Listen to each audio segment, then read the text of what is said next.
All right. Hello, team. We got a lot to run down today, but we have not a lot of time because it is 12:52 a.m. And I said I was going to go to sleep early, but then I was also going to say I was going to watch Lewis's videos because I haven't watched like any of his videos in the past 2 weeks.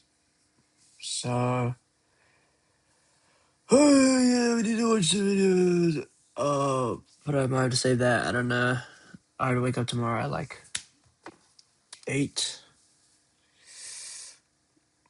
Set my alarms actually right now.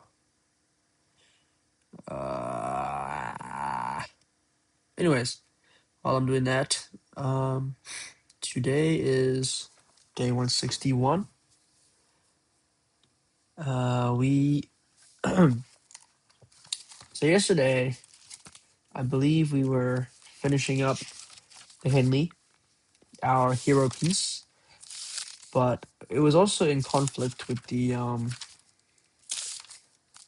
shorts because once again I thought that the manufacturing of the shorts were not possible, but that's just my little small little pea brain, my little stupid pea brain. Because obviously it's fucking possible. Why is it not possible? It's not like I'm making a fucking thing that's unrealistic and impossible to make. Of course it's possible. I just was not aware, which is good. I did some research on manufacturing and how clothes are even kind of made.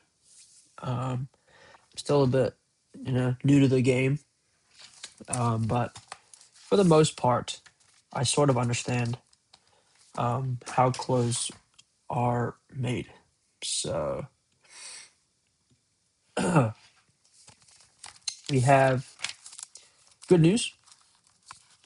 First off, I don't know if this is really bad news, but slight obstacles that are coming up on the way, part of the journey and all.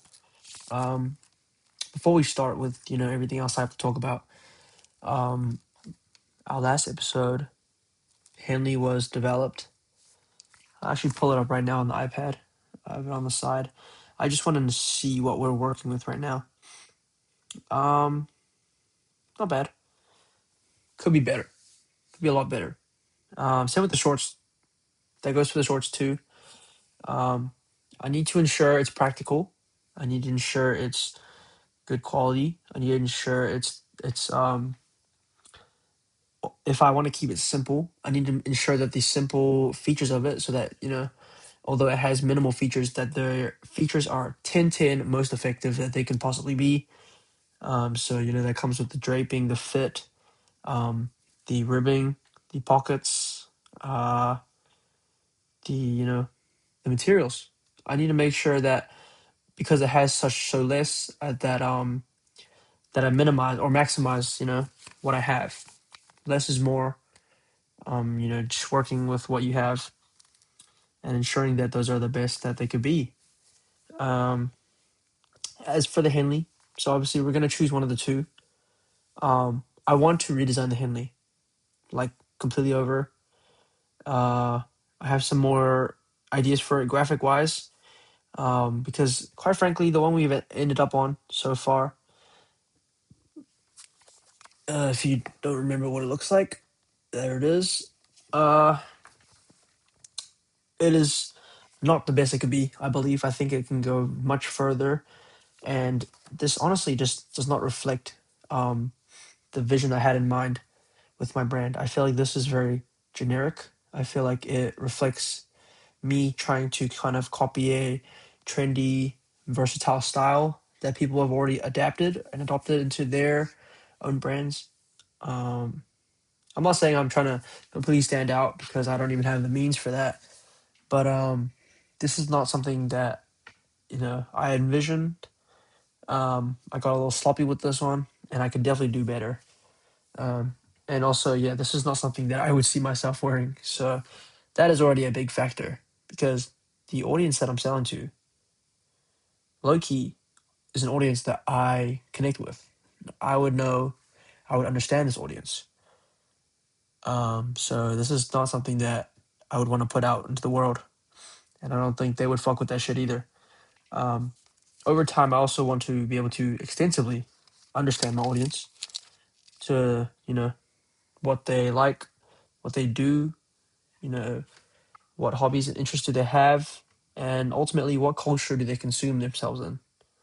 Because understanding my audience, my target audience, will help me understand how to make products that will actually tend to them, and products that I can market for them specifically. So this handling right now is not it.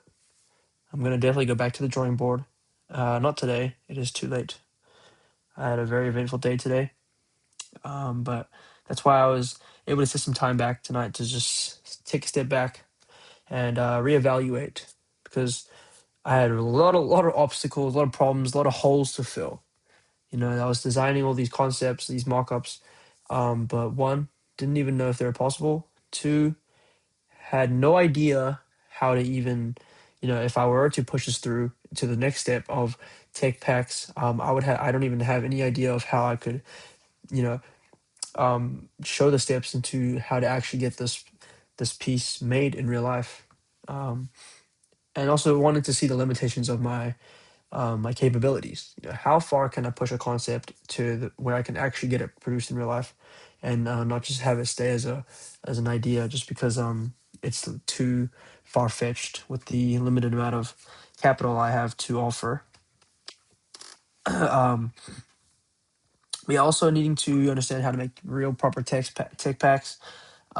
It's essentially just the business card for your manufacturer to let you know how serious you are about your manufacturing, and just how well versed you are in this industry, because it gives them a sense of relief if you understand what you're doing. It gives them confidence that they're working with a individual who is you know has an expertise, who's also quite experienced and knows what he wants. That's the best thing that a manufacturer could ask for, I think. They won't want some guy who just gives them a Procreate PNG and asks them to just, doesn't provide any fabrics or materials or any step of the way of the details. And so they end up guessing, and they're giving very rough estimate quotes in terms of how much it's going to cost, just because they don't even know. So they'll probably make my shit out of 1,000% polyester if I don't be specific. So yeah, I need to definitely, once I have my mock-ups fully fledged, and I feel like the longer I take with these mock-ups, the more that I would want to change this. Like, the more that I feel like I take a step back and I look at it, I'm like, what if it had this, or and I'll just keep experimenting with it. So I need to understand that sometimes the best choice for a design is to just leave it and keep it as it is. Um, Understand that as designed as it could be, as effective as it could be, and that you don't actually always need to add more for it to be better. Sometimes that could be actually the opposite. So yeah, but right now, actually, gonna actually take this. Sorry, I'm literally doing work as I'm here. Just get a PNG of that. Yep. Okay, that's the logo. That is our, probably for future reference for the tag. Okay. So the actual good news. So now you know what essentially is the next steps for me. Tech packs. Just kind of understanding more about how clothing is actually made. What fabrics I could use. Because I now realize that with clothing, it's in stitching patterns. So you take bits and pieces of different parts and you essentially stitch them together. I never really took time to understand how clothing is actually made. That's pretty straightforward.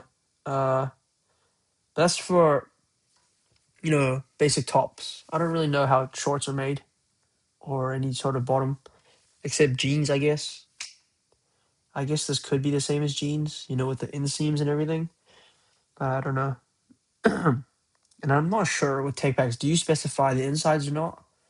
how the pockets are laid out, or you probably are. Um, but yeah. Anyways, uh, did some research, and I have some ideas for what I want the materials to roughly be, which is already great. Um, the Henley, once that's done, well, it will definitely, it's going to be a Henley thermal, so it will have to be a waffle knit. I want to go more on the heavier side just because it drapes better. It has a more comfortable sitting look, and it's kind of, it'll be a heavier GSM, higher GSM, just so that means that it's, um, it's not as prone to wrinkling or elasticity, and it won't look too cheap. I feel like if it's heavier, it's probably more expensive, which is true, you know, objectively. So with waffle knits, you can't go too heavy because obviously it's a light thermal fabric. Probably around 350 to 400 GSM. We can do the designs with screen printing, like a water-based screen printing, or even DTG screen printing, just so because with that as opposed to a what is that called again? Plastisol ink printing, where it's kind of layered on top. See this shirt here, literally this shirt here, with this little printed on design here. This is a Berserk shirt from Uniqlo. This one's plastisol ink because it doesn't seep into the fabric, and it's literally just, you can feel it. It's like a completely different layer. It's hard. It's itchy. It's scratchy. Um, DTG printing is like digital printing, um, and that uses water-based ink. So that one absorbs into the fabric, especially with cotton. It's a thermal waffle knit using cotton, so it will absorb into the fabric, and that helps to create texture, which is and basically blends the layers between your graphic and your fabric to kind of just create one seamless look, which is something I want. It's seen in basically every thermal knit. I don't think I've seen in any knits, any waffle knits using cotton that have implemented plastisol ink printing, because plastisol is usually only used on like t-shirts and stuff, like graphic tees, because it brings out the colors a lot and it's very vibrant. Um, with thermal, probably gonna do a light stone washing as well. It's a process where, you know, exactly as it sounds, you dry wash the garment with stones. So the stones spinning with the garment beats them up, gives them a vintage look. Helps to, it's like breaking in a shoe, but you're breaking in a shirt. You know, roughens it up a little. Gives it a vintage look, kind of a more textured, beaten up look. Uh, which is, yeah, something that sounds pretty cool. And obviously we're using the chunky waffle pattern. I like the waffle pattern on thermals. I don't really know any other thermal patterns. This is also kind of basing off stuff I have in my closet as well. I'm using that as reference for, because when they're speaking about these fabrics in a video, it'll never compare to actually being able to feel it and see it in person. So, I have these are my holy grail hoodies over there, my holy grail pieces, Vivian Westwood scarf, mohair. We got two of these hoodies from Akimbo Club, polo fleece, Supreme hoodie, organic cotton on the front or the outside, I guess, and thermal knit on the inside. That was kind of my reference when I was seeing about thermal knits. It uses a very chunky square waffle knit style, and I've worn it, and it feels great, and it is very warm. So yeah, that is definitely the type of thing I'll be going for. Now, the great news, or the highlight of the day today, um, I think with the right manufacturer and the right detail and explanation, these shorts are possible to create. Now I found that this was possible because I was looking through this one manufacturer who's just kind of like an online influencer, but they like to go in depth about how they actually produce certain products. And one thing I came around was Real Tree Camo. Now, if you know about Real Tree Camo, let me actually bring the piece here. If you know anything about Real Tree Camo, you'll know that it is a full-on graphic, full graphic, everywhere, even in the pockets here. Oh, my light just auto turned on. Here you can see the polo fleece. See the fluffiness of it? It's nice. You'll know, Real Tree, full graphic everywhere. There's not a single ounce of layout or structure. It is literally just camo everywhere. So that got me thinking, hold on, if that's possible, why are these shorts not possible? These shorts, full graphic everywhere. Maybe the difference with this is that there is absolutely no structure. Once again, there's just pure randomness, variation. You can tell by the stitching patterns here on the sleeve that connects to the torso, that the pattern just switches, because obviously with the different textiles, they don't really have any sort of correlation, especially just for camo where it's all randomized. It doesn't matter. There doesn't need to be correlation because it's just a pattern. That might be a problem here. Obviously, with there's different layers to the way it's stitched. You can literally tell there's a stitching line that comes down the middle. That was kind of inspired from another pair of pants I have. Mind the fit, guys. Sorry. This is my pajamas. Here, probably the heaviest fucking pair of shorts I ever have. Just for reference, I'm wearing these goofy ass sriracha pants. Look at the side. Okay, y'all can't even tell, but hold on. If I just, you gotta understand this.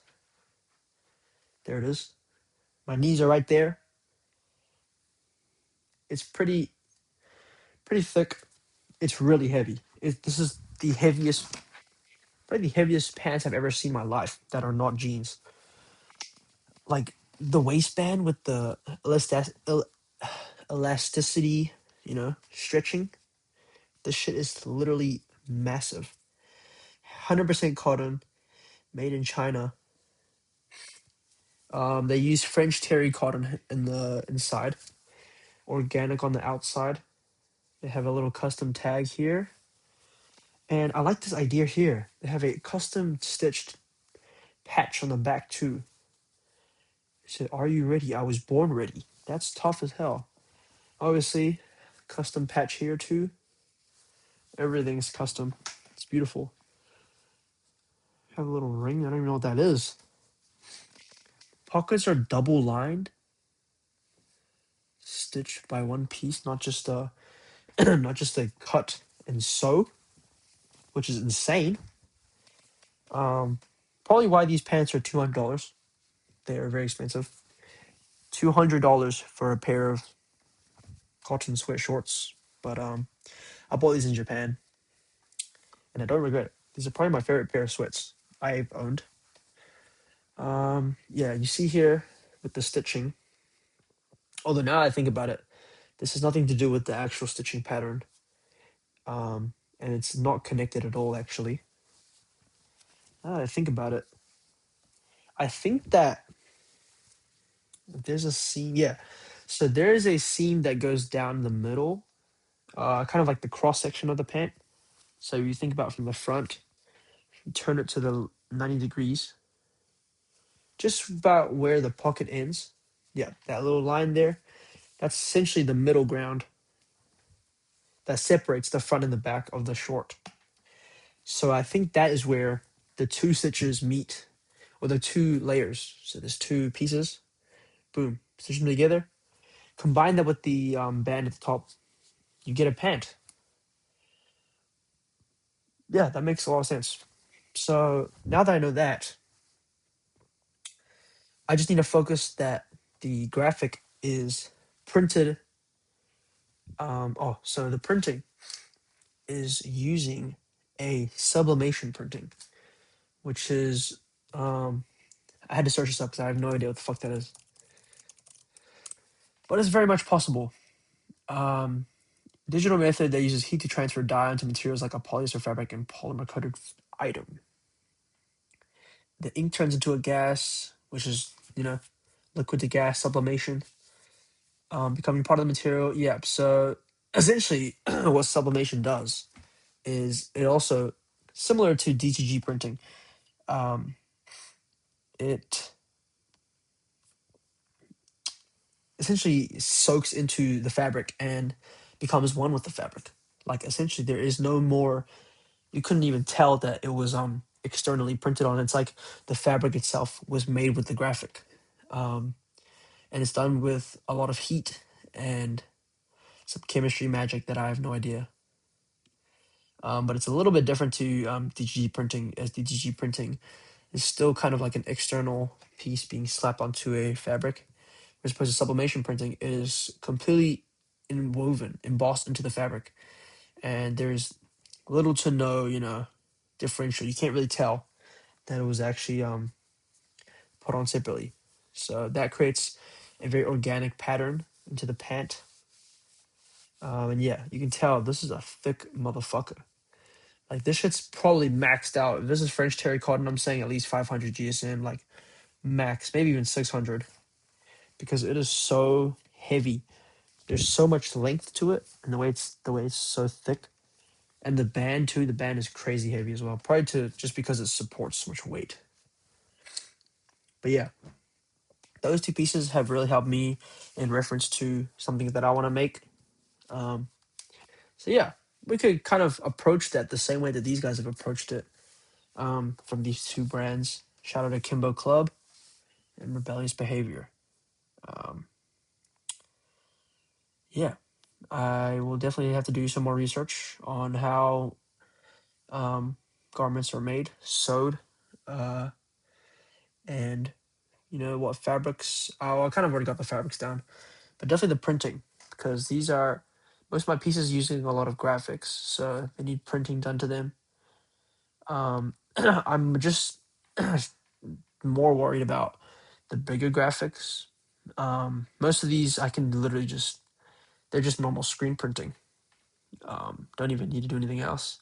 But yeah, that was kind of the only issue I had is with this pant. Just how I could achieve something like this. So that is probably our contender for the final drop. Uh, but I'm gonna rework the Hanley, and if I'm not satisfied with that either, I might even try some tees. Tees are easier to manufacture, easier to make. I could even make them in myself if I buy a screen printer. Realistically, they're a lot cheaper. These are actually a lot cheaper to manufacture yourself, because um, manufacturers require samples. Samples are not cheap. If you have really detailed samples, they might even require like $200 for one piece. Um, there's just a bunch of hidden costs towards it. So if you're making teas, you're honestly better off screen printing them yourself. Screen printers cost you like $200, and miscellaneous stuff like inks and screens probably like another 150. Um, Maybe some other materials as well.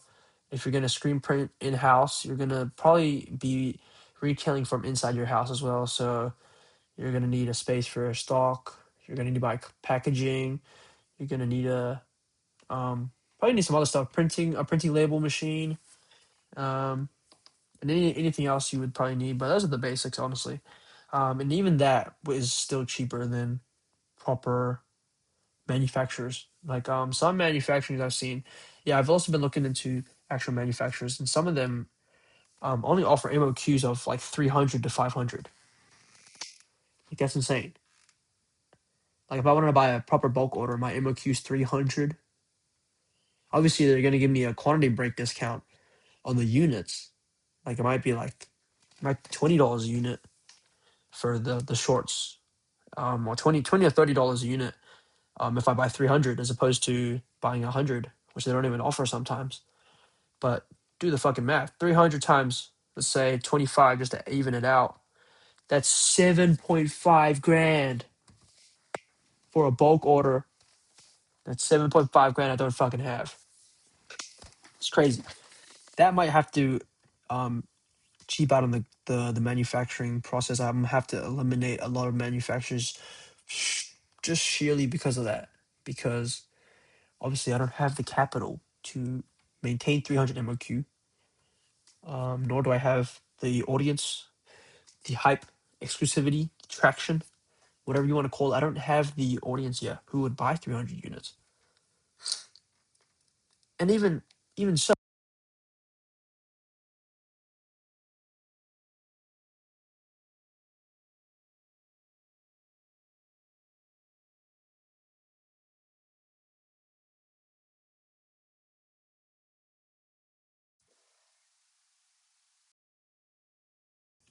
oh, okay, we're back. Holy shit. What was I talking about? Sorry, I just messed up my mic. Um, I don't have the audience to supply 300 MOQ, and I wouldn't even have. I wouldn't even want the. I'm trying to make a exclusivity to it, providing artificial scarcity. I wouldn't even want to produce 300. I don't want to pump out that much volume. I don't want to make that many pieces because I don't want to sell that many pieces because I want to keep my exclusivity high and my scarcity high. And that is not by selling out 300 pieces, because you probably can't even sell 300 pieces as a small brand. Um, so yeah, I'll have to. That's gonna severely impact the way I see, or I'm comparing manufacturers. It's bad because I feel like some manufacturers with high MOQs, they're probably cheap. As in quality wise, no. They're might be. They're probably high quality, demanding. High quality, but they demand high prices just because they got families to feed. I get it. 300 MOQ, they probably need more of a gross revenue to have higher profits to be able to, probably, pay more workers. They probably have a larger warehouse. I heard there's things where you can sign contracts. You can create artificial, or like you can create your own contract with a manufacturer. Like you just hand them a document, it's like a legal document, like sign this. It's a bunch of conditions. Um, I don't know about the extent of that. People do it. It's a thing, but if you're just a small jit like me, they probably won't even take you seriously. So I don't know. We'll have to figure that out. We're not that far into this yet, so I'm not too worried. But it's going great right now. We're getting. I'm not saying we're getting close because unlike ecom, this is something you don't want to rush. This is something you don't want to, try and just push out just because you can. Everything. My main goal, focus, is that everything I do has intention. It has meaning. I mean everything, even down to the fucking just the way I approach it. Anything like my marketing shoots, my campaigns, my ads, my lookbooks, my website, my pieces. Obviously, everything is constructed in a way that tailors to my vision and what I want for my brand. So, yeah, this is 1:20 a.m. It's a 29-minute video. I've been yapping for too long. But yo, this is the app piece. Yo, once I make it as a millionaire, I'm gonna sell this journal. This journal has a bunch of just crazy sauce in it. Like, this is really the beginnings. This is the humble beginnings of my brand. This is the humble abode. We have some more ideas in the makings yet to be produced. Those teas will probably work on for a second drop. Once I get the ball rolling, as Lewis would say. Sorry, I cannot watch this guy's videos. I'm sorry, Lewis. Maybe another day. But that's it for today. I don't even know what I was ranting about for the last 29 minutes, but it's alright. Yeah, hopefully I can find a good manufacturer. So I'll see you guys tomorrow. It's day 161. You already know. Peace.